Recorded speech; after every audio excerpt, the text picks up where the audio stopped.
Yo, this one's worth waiting for. Hi, I'm Niki, the Obsessive Bookseller. Welcome to the Genre Deep Dive Challenge. Voted on by my patrons, each one of us is picking a single genre and focusing on it as much as we can throughout this quarter. I'll link my intro video in the description, but I have chosen sci-fi as my pick. It's one of my favorite genres, but one that I feel like I don't make a ton of time for. I primarily read fantasy, so this is my opportunity to incorporate more into my reading. So it made it a little easier on myself this time around. With the overhauled challenge, I included everything. The good, the bad, the ugly, all of it. Whereas this time around, I've narrowed it down to just the very top priority sci-fi books that I'm interested in reading. And so, like if you watched last challenge, all of the good ones were pink. These are essentially all the pink ones. In any case, we'll do random draw for this next pick, but I chose to start with Mercy of Gods by James S.A. Corey, aka Daniel Abraham and Ty Frank. And yes, Mercy of Gods, not Mercy of the Gods, which sounds like a John Gwynne title. And I was lucky enough to get access to an e-arc of this from Orbit, and I am so grateful. I enjoyed the crap out of this book. So different than anything else we've gotten from Expanse so far, and I'm tickled that they are continuing to write more in the sci-fi genre.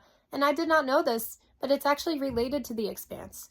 And just right off the bat, yeah, you probably could pick this one up without having read Expanse, but I imagine a lot of the things that I read in here you would have a lot more depth and meaning if you had. And that's actually kind of the fun part, is figuring out in what way it is related to The Expanse. But if you ever plan to read Expanse, then I would recommend going that route first, even though it's like 10 books. But they're 10 amazing books. Well, except for Cibola Burn. Anyway, what I got in Mercy of Gods is so far removed from anything I got in Expanse, but, you know, still with the essence. The writing style is immediately identifiable as a James S.A. Corey. Like the way they phrase things, they have just such a specific point of view, and the way they get you down to like the core essence of what it means to be human. And they do it in such a subtle and beautiful way and still tell a really action-packed story. So good. And in fact, if you took Expanse and you're like, okay, what sci-fi elements is The Expanse kind of missing, but would have felt weird to put in there because it was beyond the scope of the original concept and would have felt like throwing in too much? Yeah, they took all of that fun crap and put it into this story. And right off the bat, I love the atmosphere it created. There's this like pending doom feeling and this mystery of like what's really going on. And as a reader, you just feel compelled to just fly through those pages to find out more. And I'm not going to talk specifics because the discovery process for me was one of the best parts about the book. And so can't wait for y'all to read it. And while I actually feel like the world building in this particular book was better than the Expanse stuff in some regards, you know, what always gets me is that character work, that connection to those characters at like a deep visceral level where you feel for them, you feel the pain that they're going through, and they have this like way of slowing down the plot to focus on those moments with these people that is unparalleled with anything other than maybe a Robin Hobb book for me. Like it's that memorable where you carry these people with you for a long time because of the impact and how they wrote them. Masterful character work, some of my all-time favorite. And with James S.A. Corey, it doesn't really matter who they're writing about, they're going to make you care. Additionally, I love the concept of this book. It really feels like these authors are having a ton of fun, and it's just the beginning. I can't wait to see what happens next. The idea of how this is all going to work and where it's going to tie. I will say with Expanse, I didn't get the answers that I wanted in a certain way. Like there's this like hanging couple of questions in the back of my mind that I always wanted more concrete clarity on that never really got realized. So maybe this series is my opportunity. Maybe we'll have some more conclusive endings or whatever.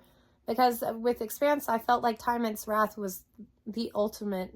It was the penultimate story, but it was like kind of felt like the ending for me. I wish that had just expanded 50 pages and wrapped it up all in that one book, because it was so good. Tirade over. But anyway, Mercy of Gods, one of my highest anticipated books of the year. I think you're all really going to like it. So that's the review, coming in at like a 4.5 out of 5 stars. I really enjoyed that book. Can't wait for the next one. So let's talk about a couple other books you might like. One I don't own, Seven Eves by Stevenson. Stevenson's story is essentially about the moon exploding and like the panic that ensues as everybody tries to figure out how to survive it because they have some time. So there's like this really slow expanse, no pun intended, where you really dig into the human emotion of things. And then the book eventually evolves, and a very similar story structure and elements and sense of foreboding. That one's like 800 pages long. I actually DNF'd it at 600 pages, but I haven't really talked to anybody else who read that book who didn't love it. So if you like that one, you're really going to like this one, and vice versa. Next up, Age of Ash by Daniel Abraham. If you like James S.A. Corey, I think you would really love Daniel Abraham's solo work. Totally different stories. These are not about the action. This is all about the world building, the like landing you in this city and making you feel like a part of it, and to the point where you can almost feel like you can navigate your way around it by yourself. And the characters are equally profound, if not more. And I love how this story is woven. So if, like me, you love Expanse for a lot of the deep connections, I think anything by Daniel Abraham's great. Long Price Quartet is on a pedestal as well, but I feel like this one is like kind of a next evolution up on the author's ability to get more complex with it. And finally, Children of Time by Adrian Tchaikovsky. This book was a perfect combination of everything. It was my top book of the year that I read it. Still one of my all-time favorite books. I love the world building. I love the character interactions. And in fact, the only thing that I think this one doesn't do as well is character, as far as the humans are concerned. The non-humans, I think character work was just brilliant. But I'm recommending it because it's a little bit out there in concept. It focuses on a lot of flora and fauna and creature creation, which I love. Awesome pacing. I think Mercy of Gods had slightly better pacing. And a really culminative story. I'm not really sure what Mercy of Gods is going to produce eventually, but I got similar vibes between the two while reading it. So what a great way to start out the genre deep dive project. Now, at this point, I would be picking another one from the jar, but as you can probably tell from my voice, I've been sick for like 2 weeks. And I finished Mercy of Gods right when my voice started to go, when I started to get really gross sick. I'm like, I need to pick another book because I don't want to get behind on this challenge again, or at least behind on the videos. And so I've got to make sure I know what I'm reading next. But I like to wait until I'm actually filming the review for the current book before picking the next one. But yeah, I'm like, it's going to be 2 or 3 weeks at this point before I'm able to pick and read another book. So I did what I used to do when I was a kid and did like an eeny, meeny, miny, mo pick, laid everything out. But it's no fun picking the first book that you land on. So we're doing it elimination style, where you keep eeny, meeny, miny, mowing until you only have one left, and that's the winner. So it was really satisfying, but next time I will be drawing on screen because hopefully I won't be sick yet again.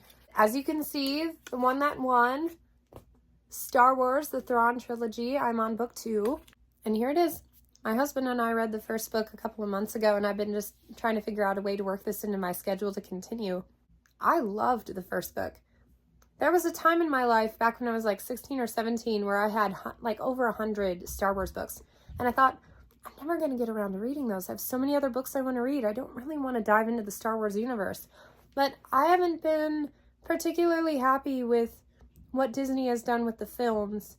And then come to find out that there's all of this lore and what I am still considering canon. And actually what triggered it, I watched a video by Mike at Mike's Book Reviews where he talked about where you should start in the Star Wars universe. And I got all inspired. I'm like, okay, I really do want to learn more about these characters. And he recommended the Thrawn trilogy.